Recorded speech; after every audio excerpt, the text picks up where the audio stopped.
Good morning, dear students. I am Dr. Savita Tidme, and we are studying the subject Economic Zoology and chapter number 10 Parasitic Protozoans and Soil Protozoans. We have already started. In our previous lecture, we have studied the parasitic protozoan and their role in human life. Even we have also studied the free living, what are the free living protozoans and which are the parasitic protozoans. That brief intro we do have. Even we have studied the pathogenicity of Entamoeba histolytica. Even along with that, Plasmodium falciparum we have studied in brief. Trypanosoma brucei we have studied in a brief, that is sleeping sickness, right? Leishmania donovani, Kala Azar, and visceral leishmaniasis we have already studied. Even the worldwide parasitic protozoans and their role in human life, their impact on human health, we have already studied in our previous lecture. Now, in the present lecture, what we are going to study? We are going to study few soil protozoans and their role in agriculture. Okay. Now, as no need to give introduction on the protozoans. Only thing is that these protozoans, just like some protozoans are freely exist in the water, a few protozoans or most of the protozoans they are found inside the body of vertebrates as well as invertebrates as an parasitic protozoan, right? Some protozoans are there which are also found to be present into the soil, right? And they are feeding on the bacteria present in the soil. Even the soil protozoans, they are also useful for circulation of the humus, or you can say circulation of the energy or organic matter into the ecosystem. Even they are also useful for maintaining the health of the soil, as they are releasing the nitrogen into the soil, as well as they are also feeding on the bacteria, harmful bacteria which are present in the soil. So they are helpful for maintaining the soil condition, soil health. No doubt. They are also feeding on the good bacteria which are useful for the plant. But we have to focus on the useful aspects of the soil protozoans. Okay.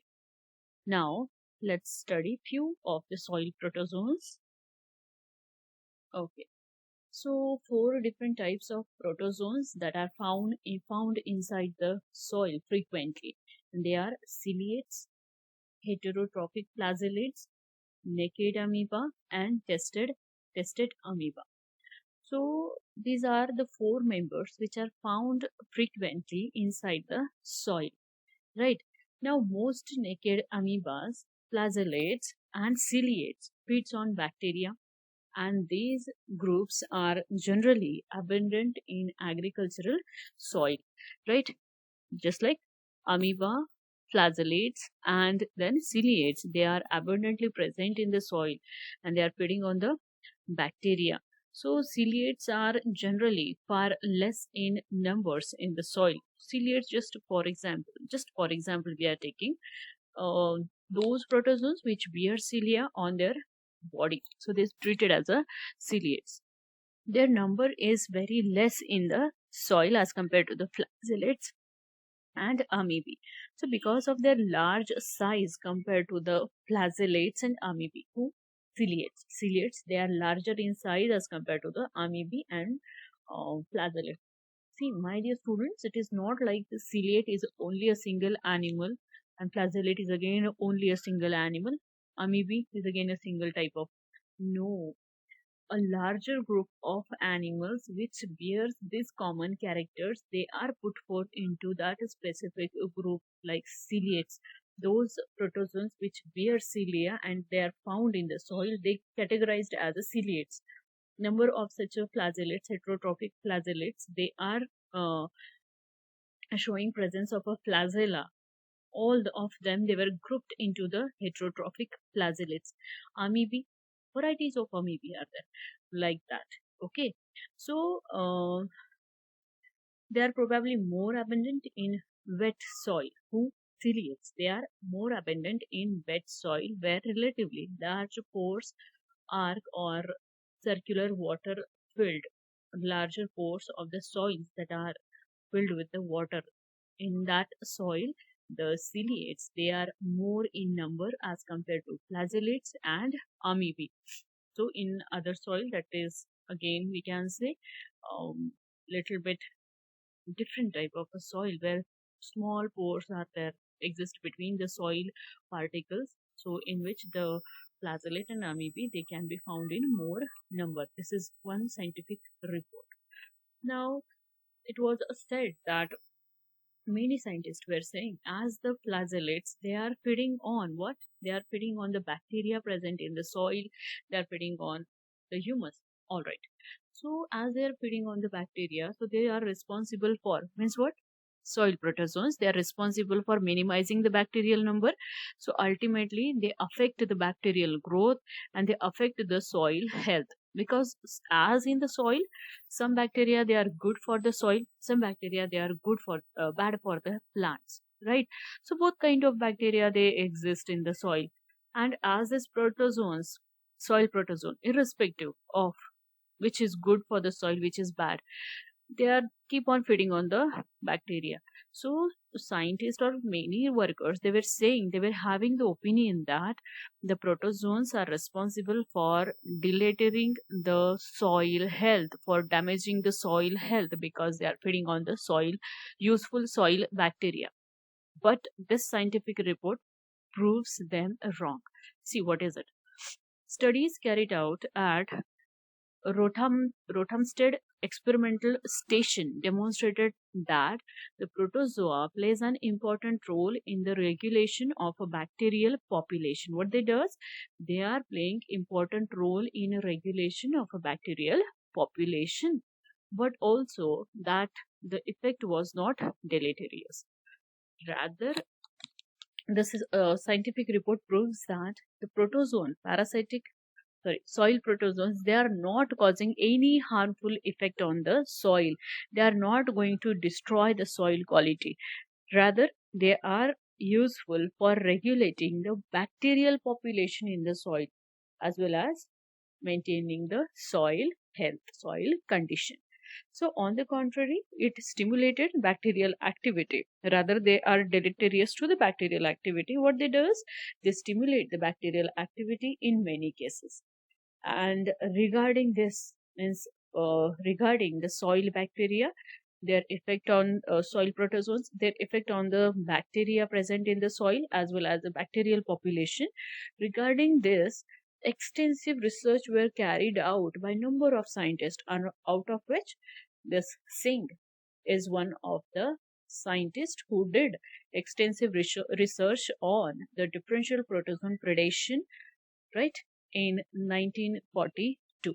So soil bacteria they don't have deleterious effect, sorry, soil protozoans they don't have deleterious effect on the bacteria as well as the soil, but they are useful for regulating the bacterial population in the soil. Ultimately they enhance or they stimulate the bacterial activity and maintain the soil health, it says that. Let's see.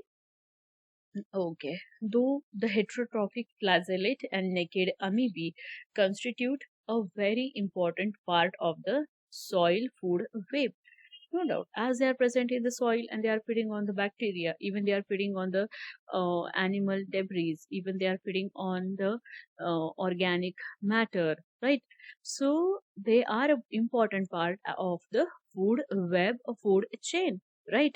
So they are important too for the food chain. So ciliates and tested amoebae have gained more attention as compared to the heterotrophic flagellate and naked amoebae, probably because they are larger and therefore easier to handle and examine. Who? Ciliate and tested amoebae, they are larger as compared to heterotrophic flagellates and the naked amoebae. Hence, they have gained the more attention because they are easy to handle, they are easy to examine, right? So they have gained more attention in respect with the soil protozoan. Probably, okay. So this tested amoeba have a long generation time, right? This tested amoeba, what they have long generation time. What it means? It means that it requires more time to multiply, right? It requires more time for multiplication, for reproduction. What it means? See, the they're reproducing only once in a week. So their reproduction rate of reproduction is very low. So they have got a long generation time, and many tested amoebae may be primary decomposers, right? They are primary decomposers, and some species have been observed to ingest detrital particles when bacteria were less available. What it means? It means that this tested amoebae, as they requires a long generation time, reproduces very slowly once in a week, right? So they have, it was said like a K means a constant. Okay, so these tested amoebae, as they have a very slow generation time, so they need to reproduce in a captive area prior to be introducing into the soil, right? And they need more time for their activity. They are slow in growth, right? So it means that. And they are, see, if bacteria is not available, what they do is they used to feed on the dead decomposing matter. So they are considered as a primary decomposers, and everybody knows that decomposers, they are useful for human, they are useful for environment. Why? Because they carry out decomposition of the dead material, and if decomposition doesn't happen, the putrefying smell of that dead bodies will spread all over the world, means all over that area, and making animals uncomfortable to be survive into that area. So decomposer, what they does, decomposer, they playing very important role. They carry out a decomposition of that organic matter and convert them into simple form, right? Simple form is inorganic form, releases the minerals, and that minerals are reutilized by the plant again, right? So making the health of environment. So these tested amoebae, they are very useful, though they have a long generation time, right? But they are acting as a primary decomposers, which are useful for the environment, which are helpful for maintaining the environmental health. And some species also observed to be ingest detrital particles, again the dead decomposing particles they were feeding if bacteria were less available. So with the help of this study, or with the help of this report, we can see that soil protozoans are not only harmful to the soil, they are feeding on the bacteria, that is harmful bacteria as well as useful bacteria too. Even rather that they are useful for maintaining the soil health, they are useful for maintaining the population of the bacteria under control. They enhances the growth of the bacteria, because overcrowding is always harmful to any kind of organism, right? Because resources sometimes may be limiting factor. So overcrowding is always harmful to the species, and that has been minimized by the soil bacteria. The population of the soil protozoans, the population, excessive population of the soil bacteria is been minimized by the soil protozoans. Again, they are helpful for the soil bacteria, right? So as the soil bacteria, soil protozoans like the tested amoebae, they are feeding on the dead decomposing organic matter. So they are helpful for environment, right? So they are releasing the organic matter into inorganic form, inorganic mineral form, and making it available for the plants. So we can say that these soil protozoans are useful for the soil. They are also useful for the maintaining health of the environment.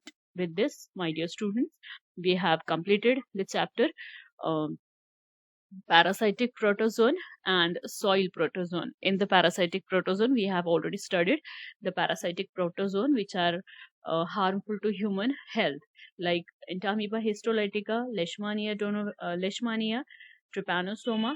Even we have also studied the Plasmodium vivax, and in the soil protozoan and their role in agriculture. what we have studied? We have studied the flagellates, we have studied the ciliates, brief introduction of flagellate, ciliate, tested amoebae and naked amoebae, as well as their role in the agriculture. Okay, I'm repeating the role of soil protozoan in agriculture one more time. They are useful for the agriculture because they maintain the population of the bacteria, soil bacteria, good as well as bad bacteria under control. They are enhancing this, or they trigger the growth of a soil bacteria. Even they acting as a primary decomposers to decompose the organic matter into and release them into inorganic form like minerals, which are easily available for the plants as they are feeding on the bacteria and other organic material. They release inorganic nutrient into the soil, as well as they also release the nitrogen into the soil, which is again helpful for the plants, that enhance the growth of a plant, right? So they are always beneficial to the soil and agriculture.